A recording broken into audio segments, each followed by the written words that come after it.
Evet, şişime 13 ilmek atarak başlayacağım. Hadi bakalım başlayalım. Bismillahirrahmanirrahim.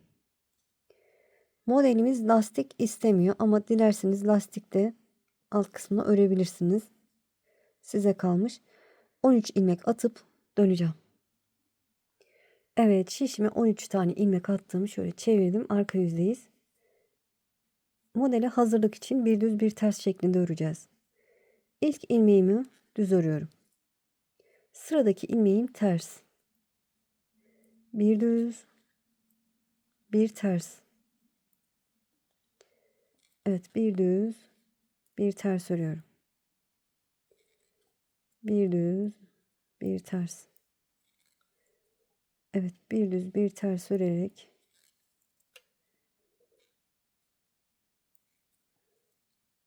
sıramı tamamladım. Çevirdim. Ön yüzdeyim. Dediğim gibi dilerseniz lastik örgüyü uzatabilirsiniz ya da benim gibi hemen desene başlayabilirsiniz. Ben hemen desene başlayacağım. Desene başlarken de yine bir düz, bir ters şeklinde lastik örgü olacak. Mutlaka arka yüzden benim ördüğüm gibi örmeniz gerekiyor. Evet, ilk kenar ilmeğimi örmeden alıyorum. Modelinde sadece 2 sıradan oluşuyor. Örmeden aldım. Karşımda bir düz, bir ters ilmek var.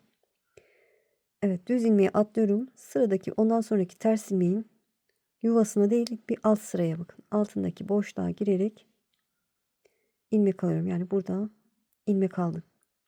Sonra şişime doladım. Bu iki ilmeğin ikisini bir düz olarak ördüm. Evet, 2 ilmekten 3 ilmek çıkarmış olduk. Yine karşında bir düz, bir ters ilmek var. Ters ilmeğin bir alt sırasına bakın buraya batarak alttaki boşluğa girerek ilmek alıyorum. Şişime doladım. Sonra bu düz ve ters ilmek ikisine bir girip düz olarak örüyorum. Bu şekilde. Yine karşında bir düz, bir ters ilmek var. Düz ilmeği örmeden arkasındaki ters ilmeğin bakın alt sıraya, yuvaya giriyorum.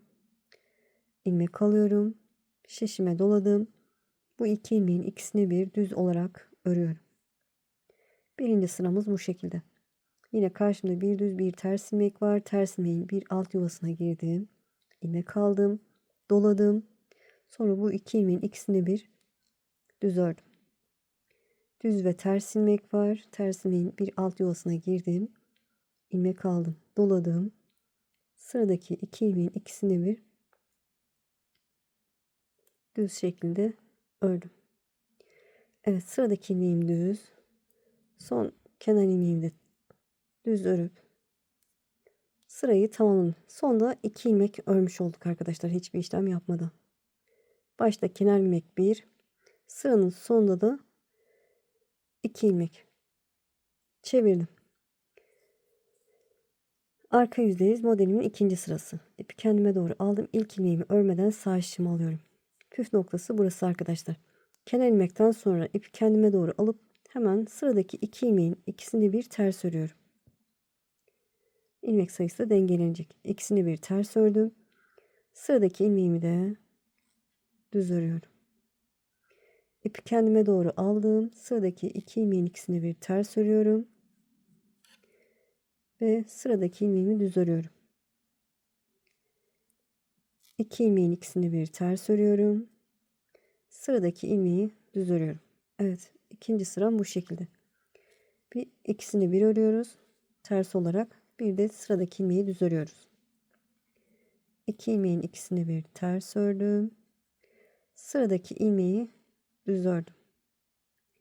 Evet, burada sıradaki ilmeği de ters örüyorum.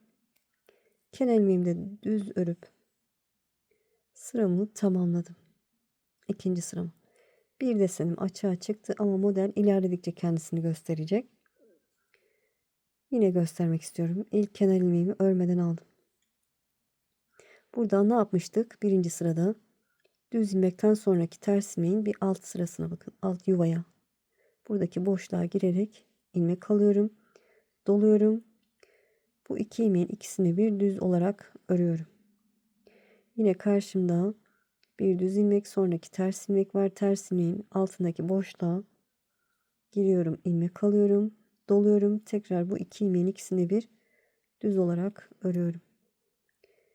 Yine 2 ilmek var. Karşımda ikinci ilmeğin alt boşluğuna giriyorum. Bir alt boşluğuna ilmek alıyorum. Doladığım 2 ilmeğin ikisine bir düz ördüm.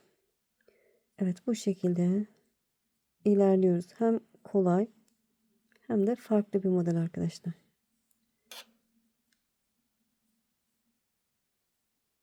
Evet, sıranın sonunda da 2 ilmeğimi düz örüp sıramı tamamlamış oldum. Birinci sırayı çevirdim. Arka yüzde ikinci sıra. İlk kenar ilmeğimi örmeden aldım. Hemen sıradaki 2 ilmeğin ikisini bir ters örüyorum. Sonraki ilmeği de düz örüyorum. 2 ilmeğin ikisini bir ters örüyorum. Sıradaki ilmeği düz örüyorum. 2 ilmeğin ikisini bir ters ördüm. Sıradaki ilmeğim düz. Bu şekilde ikinci sıramı örüyorum. 2 ilmeğin ikisini bir ters örüyorum. Bir düz, bir ters, kenar ilmeğimi de düz örüp sıramı tamamladım. İkinci sıram. Evet, çevirdim. Ön yüzdeyiz. 2 desen çalıştık. Şöyle üçüncü desenin birinci sırasını tekrar göstereyim. İlk kenar ilmeğimi örmeden aldım. Karşına bir düz bir ters ilmek var. Ters ilmekte bir alt yuvaya boşluğa girerek ilmek alıyorum. Doladığım 2 ilmeğin ikisini bir ördüm. Bu kadar kolay arkadaşlar. Bu şekilde ilerliyor. Bebek battaniyesi de yapabilirsiniz. Arkası da farklı bir desen gibi duruyor. Böyle. Şöyle hızlıca sırayı tamamlayayım.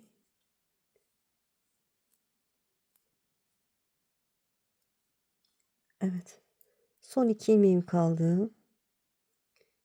Bir düz, son ilmeğimi de düz örüp sıramı tamamladım. Arka yüzde yine ne yapıyorduk? İlk ilmeğimi örmeden alıyorum. 2 ilmeğin ikisini bir ters örüyorum. Sonraki ilmeği düz. 2 ilmeğin ikisini bir ters ör. Sonraki ilmek düz. Evet, bu şekilde 2 ilmeğin ikisini bir ters ör. Sıradaki ilmek düz. Bu şekilde ilerliyor. Burada sıranın sonunda arkadaşlar 2 ilmeğin ikisini bir ters ör. Bir ilmek düz. Bir ilmek düzden sonra bir ters, kenar ilmeğimi de düz örüp arka yüzden ikinci sıramı tamamlamış oldum. Evet, desenim bayağı açığa çıktı. Gördüğünüz gibi çok hoş. Farklı, dediğim gibi lastik olarak da kullanabilirsiniz. Direkt hırka da yapabilirsiniz. Şöyle göstereyim. Büyük parçada ördüğümü. Çok hoş, çok güzel. Gördüğünüz gibi kalın tok duruyor arkadaşlar. Böyle hırkaya da çok hoş, çok güzel olur diye düşünüyorum. Böyle bilek kısmına da örebilirsiniz şöyle kazaklarda. Arkası da farklı model gibi duruyor. Gördüğünüz gibi çok hoş. Böyle inşallah anlatımdan memnun kaldınız. Beni izleyerek yaptığınız için çok çok teşekkür ederim. Kanalıma abone değilseniz abone olursanız sevinirim. Videolarımı beğenip paylaşırsanız, yorum yaparsanız bana destek olmuş olursunuz. Şimdi değil, ileride örmek istiyorum derseniz de kaydet butonuna basın. Daha sonra kaydettiğiniz videolar arasında bulabilirsiniz. Sizi çok seviyorum. Kendinize iyi bakın. Allah'a emanet olun. Hoşça kalın.